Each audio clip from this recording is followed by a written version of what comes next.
Hey, it's me, comedian Rodney Perry, and I'm on the set of the Nineveh Treehouse. I'm about to interview my man, Mr. Rufus. Hey, it's me, comedian Rodney Perry, and I'm on the set of the Nineveh Treehouse. I'm gonna interview the man that all of this, he came up with.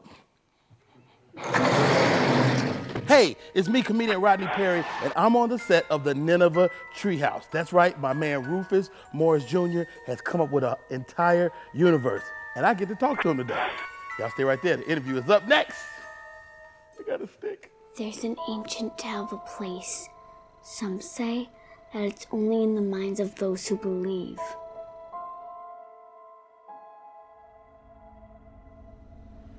This is a scary place. There's this warlock from Nineveh, and he comes to Earth to take away all the bad children to his evil queen's castle. Samantha, stop teasing your little brother. You know there's no such thing as warlocks.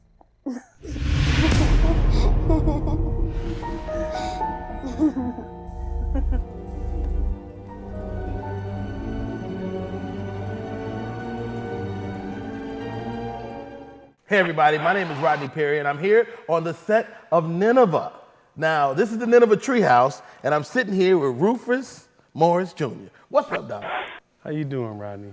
See, Rufus being cool, but what he really want to tell everybody is that this is all your brainchild, man. Tell me how this came about. Man, this started, actually, it's been 2005, so it's like over 10 years, man. Wow. And basically, you know, this came out of a place of prayer, this project, to be honest. You know, we have a performing arts school called School of the Hearts. Okay. School of the Arts, but we call it School of the Hearts, and our motto is developing hearts through the arts. Wow. And, you know, working with a lot of at-risk youth and young adults, and a lot of violence, and watch the youth go through so much, man. Today, they just dealing with a whole lot of other obstacles and challenges that we necessarily didn't have to deal with, even though our lives was challenging as well. But, Yes, sir. you know, I'm seeing them just a whole nother level. And so in my prayer time one day, man, I was just asking the Lord, you know, and this is real talk. This ain't just, you know, no Christian, just, you know. Yes, sir. You know, Lord, what can I do? You know, I've been doing the school, and we help them build their skills, you know, in music and film and workforce development. Okay. But they still live defeated lives. Okay. So I watch them, the skills is tight, but character messed up, you know, attitude. Yeah. What type of human beings are we creating? Exactly, exactly. And so, you know, after this kind of earnest prayer, man, I started having like a series of dreams. It was weird, like it was the same dream reoccurring at first, where it was like I woke up and something was being like gagging, like something was being pulled out of my mouth. Oh, wow. And after that went on for a few months or so, and then the Lord just started giving me the story, like, and showing me that through multimedia, through the arts and music and things, that I can deliver His word. Okay. In a creative way, very creative. Okay. And so this whole Nineveh Fantasy Series is, it's not like real churchy or anything like that. You know, it's like a Harry Potter kind of fantasy series for young people, and but it's for the kingdom, and make no mistake, it's definitely multimedia ministry. So we talking, you know, audio books, we're talking video games, we're talking movies, TV series. Now, does the kingdom get it? You know, because there are some interesting looking characters. There's some, you know, there's some this little looking lady on the back. Yes, yes. You know, there's, you know, the little boys. There's animals. Yeah, yeah. Does the kingdom get it? Well, you know, it's funny you would even mention that, because some don't. It really depends on where you are. You know, early on, I was concerned about that, and I even prayed about that. Right. And we're up against, like, video games and movies that are done with the spirit of excellence. If I try to put something out that's corny or you know, stick figures, or the minute the kids say it's lame, exactly. And so that's just not in my heart to do, man. And so, and when you look at the beautiful women, like the evil sorceress, the evil queen Beelzebub is her name. Wow. And no question, I'm casting for her now, actually. And I need somebody that's just beautiful. Exactly. And the reason being is because in my study guides, there's curriculum and study guides and things that I'm developing for the series. And Beelzebub, the evil queen, represents sin. She represents the spirit of Satan. And the Bible tells us that true evil comes as an angel of light. So you can see the evil, the creatures, and know that, okay, I need to fear that. Back off of that. But deception is cunning. Wow. You understand what I mean? And you don't always see that. And so she represents that. So I needed to make her, very attractive and things so that in the study guides, people will understand what she represents. Now, Rufus, conceptually, these are some really adult concepts, but kids are really drawn to what you're creating. The main character that's telling the story, tell me about him. But Mr. Herbert, he's like the storyteller. There's a colony of his people in the land of Nineveh. Okay. And Nineveh is like this dreamland. So everyone in the land of Nineveh, they're in pajamas and things. And there's these youth in earth known as the elect. Okay. And they're from this ancient city called Amethyst in the story, right? And so they find themselves lost in the land of Nineveh. And that's where Beelzebub, the evil warlock, Canisius, and creatures and things are. And so it's like almost like a parallel world to the world that we live in. Exactly, exactly. And because these earthlings, we call them flesh dwellers in the story, find themselves in this mysterious kind of land, they flock to Mr. Herbert. That's where all of them lead them to, Mr. Herbert is almost like whether it be a grandfather figure in earth, someone that they can trust. Someone where in his treehouse they feel safe. There's these treehouse villages throughout the land of Nineveh that the children create. Yeah. But he's the storyteller. He's the narrator. He's the one that tells these what is subtitled Tales of the Elect. Okay. So he tells the children tales of other flesh dwellers from earth that have passed through his land before for generations. Got it. And that sets up the TV series and things of that nature. Got it. Rufus Morris Jr., why you? Why did you get this task? I mean, this is a huge task. Yeah. I'm going to be honest, man. I don't know. I never thought. I've been in the music. I've been in the broadcasting. I've been an entrepreneur since high school, over 25 years. And I've always been, I've always enjoyed these kind of fantasy series, but I never listened to an audiobook a day in my life. Wow. To be honest, I did the audio. I originally wrote it as a screenplay. Okay. And, but I'm a very visual person. So I said, you know what? Let me cast some actors, bring them in my recording studio to see how a couple of these scenes sound like, with the dialogue and everything. Exactly. And so after I did a couple scenes, and one of my staff in New York said, man, this could be an audiobook. And I was like, man, you know what, you're right. I said, so I started developing an audiobook. So I cast for voice actors, and that was almost a 2-year, year and a half process. That's a process in itself. Yeah, it was like the making of Shrek. Like this audiobook, man, is not like just narrated. You're talking, it sounds like you're listening to a movie. Oh, wow. So it's fully produced.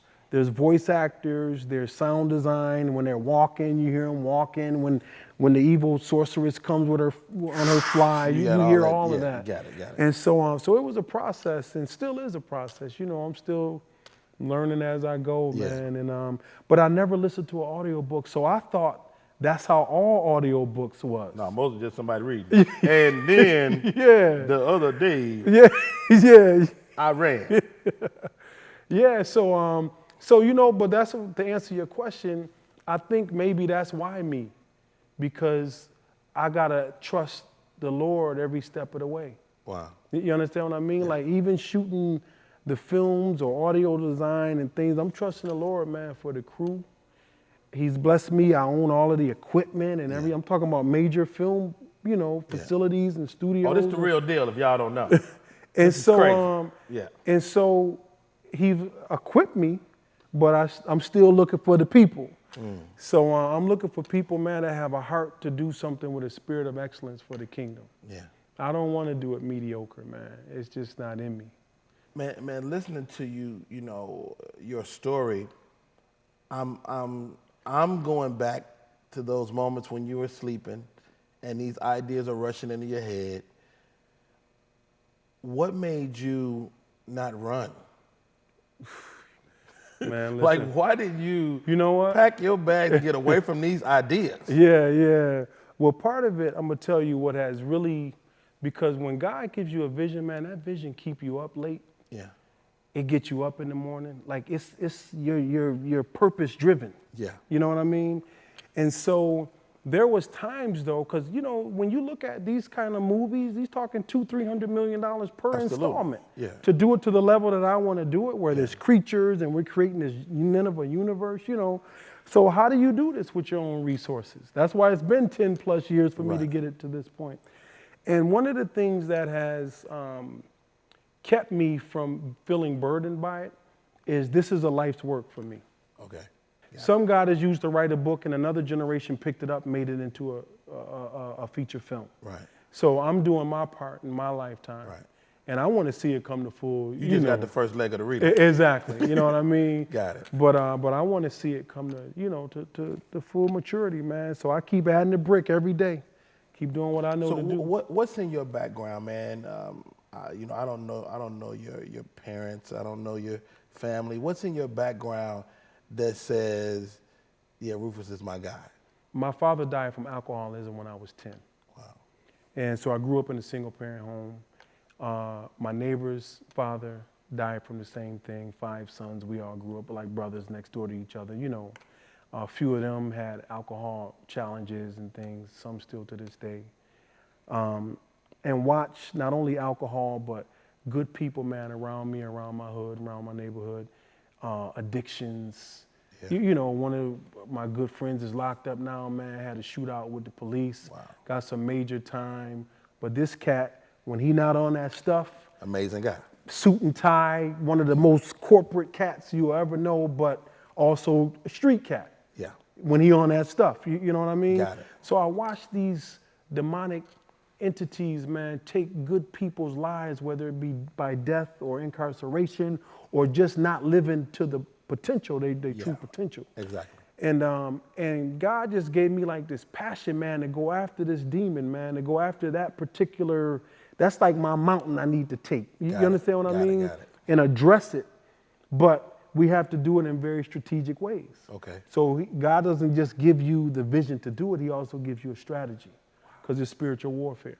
And so for me, this multimedia platform is my mission field through all of these different, mediums that I'll be using, video games and things, to go after that particular, what I feel is demonic oppression. Oh, wow. And I believe it's spiritual, of course, man. So, right. So you personify that in the witch's brew. Yes, yeah. So the Warlock's brew. Yeah, Warlock's brew. Yeah. So the Warlock's brew represents whether it be alcoholism, drug addiction, depression. You know what I mean? And people will see that in this series as it unfolds. Wow. And my prayer is that they make the connection, but also the Nineveh ministry will be setting up with curriculum and lesson plans and things that other youth ministries around the world, they'll be able to download it. Right. Watch an episode, and then the episode will be accompanied with a curriculum or lesson plan that they could then use in a classroom, they can use at home, they can use in youth ministry. Got it. And character education. So as I'm kind of digesting all this, I'm a father, 6 children, 5 girls and a boy. My kids range from 6 to 27. Who is this for? Who is the treehouse for? Yes. And then who is the other level for? Yes. Well, the Nineveh treehouse, I'll share with you.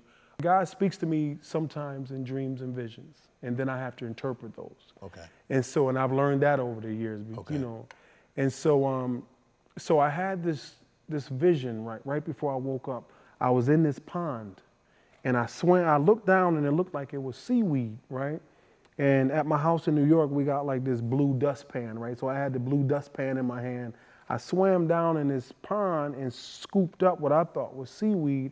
And when I scooped it up, it was a bunch of little like tadpoles, like newborn fish, like thousands of them, right? And then after I saw that, this sign that we were putting up is a sign like this. that sign then came in front of me, right? Wow. So So you saw this. yeah. And so so in my prayer time, I said, okay, Lord, so are you saying this needs to go after like the younger kids? And so I discerned that, I perceived that in my spirit, that's what he wanted me to do. Instead of hocus pocus, the Lord spoke. No, I perceived that in my spirit, that's what the Lord was saying, do, and I went in that direction. And man, listen, a lot of times who you attract, you will know, like the Lord will confirm. Mm-hmm. And them little kids, man, you talking, they think Mr. Herbert is real. Right. You know what I mean? Mr. Herbert ain't real? Yeah. Wait a minute. Yeah. You know what I'm saying? I met Mr. Herbert. He's not real? Yeah. I don't like it. I don't like it one bit. Yeah. But you know what I'm saying? Yeah, absolutely. So I saw, and the Lord confirmed for me by just seeing the draw. And so that's what Nineveh Treehouse is about. So I just kind of toned the brand down some for younger kids. Got it. And just trying to, really it's just about following God's hand, man. Like I don't have all the answers. I'm gonna keep it real. Yeah. I'm hoping he brings people that's more experienced than me, more gifted than me to add to what I'm doing. Mm-hmm. I've had the pleasure going into your workshop and to meeting some of the characters face to face. Yeah. Where are you located? Right now we're located in Powder Springs, Trinity Life Center. Georgia. Yeah, in Georgia. I'm sorry. Yeah. Powder Springs. So we're in Georgia, Powder Springs. That's where School of Hearts is located. That's where Nineveh Treehouse, and that's where some of our studios and things are located also. But we're back and forth between Georgia and upstate New York, Syracuse, New York, every other month. I do also plan on filming some of the episodes in LA. Okay. Part of what we did with the Nineveh short film, we filmed part of that in LA and the other part in New York. And so now we've expanded out here to Georgia, and I'm looking for crew and good, team, man, to make it happen. I mean, and this is a real deal production. I mean, this is, Kalita Smith, who I saw in the short, Rockman Dunbar, just to name a few. Yeah. Did you ever see where it even has got to this point? Of course you had your visions and you acted on it, but did you see it going this far? Man, I'm gonna be honest, it's nowhere near where God has shown me. Wow. And that's almost the frustrating part, because it's been like 10, 11 years. Like, y'all don't know what this about to be. Like people looking at it and they're like, man, like a lot of people, especially out in Hollywood and California, they're, I can't believe that it's not really out on the market yet, and you've built a mall experience, and most people go out to Hollywood with a script, and you went out, and filmed like a movie, and you know what I mean? Wow. And so, but I'm just a firm believer, man, that when the Lord give you vision, that the provision is supposed to follow that thing, man. What if you had all the money tomorrow? What would you do first? Man, in terms of this project?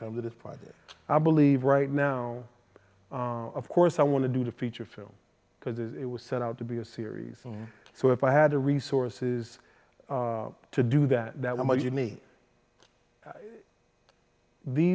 Best case scenario, I believe I can deliver a $200 million fantasy film product like a Harry Potter series for about $50 million. Okay. With my resources, relationships, and we own, most so of the So if you had production. $100 million, you'll be cool. Oh, no question. No question about $100 million, man. I'll deliver something that's so phenomenal. You heard that, Jesus? Exactly. So that's $100 million right quick. Yeah. I'm always really impressed with impressive people. And even listening to your story, I'm learning from you, because you've done something that most of us get those messages. Yeah. Most of us have the dreams. Most of us don't know how to discern. Yeah. Most of us don't know how to act on the idea that God plants in our head. Now, I'm a firm believer, if you don't act, I think God will give it to somebody else. Yeah. So he's given those things to you. You've acted on it. What's next? Well, right now, I'm using, this is the set for the release of the audiobook and I'm giving the DVD movie away for free with the purchase of an audiobook. Awesome. So for $24.99, $25, you'll get the audiobook that includes a Land of Nineveh map, and you'll also get the DVD of the movie. I'm doing that because, to be honest, the money that I need to raise to do the feature or the TV series, a couple million people, that's $50 million right there. Boom. You know what I mean? So through social media and other things, I believe it can happen without having to squander it to major companies that may want to Change it or or yeah. take the you know how they want to take the it heart on out their own. of it. Exactly, Yeah. exactly. And so that's one thing that I'm looking to do right now. The other thing is that I'm going to just keep moving forward, man. Yeah. I'm using these as training crew. The guys now working are on these cameras and audio and things, even with this production, as you can see. These are gentlemen that's in training with me, man. And I'm saying, Lord, send me the people. I'm trusting your anointing. I'll pour into them. Excuse me. And let's make it do what it do. Yeah. So that's what I see. I mean, he's already given me. I got to use what he's given me. Well done. Last thing, you speak about the spirit of excellence. Yeah. I think conceptually that's amazing. You know, you're operating with the idea of this is going to be excellent. Yeah, yeah. Just talk about that. Man, I see so many mediocre things, especially come from the kingdom. It's not until now, like this season, where we're seeing kingdom projects done with excellence. Yes, very true. And I applaud it, man, because you know as well as I do before. And on the same level as the like you say, the Harry Potters of the world. Yes, we got to operate on that playing field Yes. if you want to exist in that world. That's right. Yeah. That's right. And that's what's in me, man. I'd rather take the time necessary to do it with excellence and to really represent the kingdom than to just do it and it's mediocre. And my wife tell me all the time, man, you got the studios, just maybe shoot it. Yeah, and I'm like, honey, you don't understand. This is gotta be fantasy. fly, yeah. Yeah, this is, we need the creatures and the Nineveh universe. Yeah. But we there's some other projects in the pipeline possibly that we can do because we do have facilities and resources to do it. Got it. They just may not be with all the CGI and the fantasy genre. But we can shoot regular movies and TV series all day. I mean, that's not hard to do. But to tap into this genre, it costs. It costs, you know what I mean? And so, but the Lord is saying do it, so I'm trusting him to bring the provision, man. Bottom line. Money is coming. Are you ready for this thing to go crazy? Yeah, man. I mean, when you're 10, 11 years in already, and you're like, Lord, I'm asking, this is my question. You going from 11 years in to a year, it going like crazy fast. And the money being there and everybody's like, yo, and all the people are there and you know what I mean? Are you ready for that? No question. I've been groomed. How do people get in touch with you, man? You can visit the website, rufusmorris.com. From there, there's phone numbers, there's address, there's our Facebook, Instagram. So rufusmorris.com is the best way. And we're looking, man, for crew. We're looking, and you don't have to just be local to Georgia. Through technology, man, we can, you could be LA, New York. We set up servers and things where, you can be a part of the project, man, on the back end, technical side, anywhere in the country. As far as casting and things of that nature, man, we're always looking for good people. So I'm looking to submit myself. Yeah. I'm gonna be in a lot. I'm gonna be in every aspect of this movie. Yeah, I'm gonna sneak in. Yeah. There you go. Yeah, man. Yeah, man. I'd love to have you. Hey, man. You know what, man? Rufus, has been a great chat. I'm really excited about this project. The more I hear about it, the more I see of it.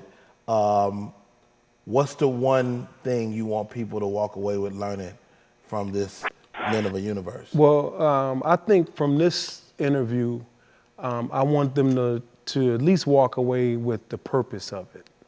That this is not just about entertaining, but there's a purpose behind the series. And that's really, what's really important to me is not just what's on screen, but what's going to happen off screen. Wow. It's not just what's on screen, it's what's happening off screen. Yes. I'm yes, Rodney sir. Perry. That's Rufus Morris Jr. Thank you. Appreciate Do it. you sing too? No, I produced on it, right? All right. We might need to bust some lyrics, man.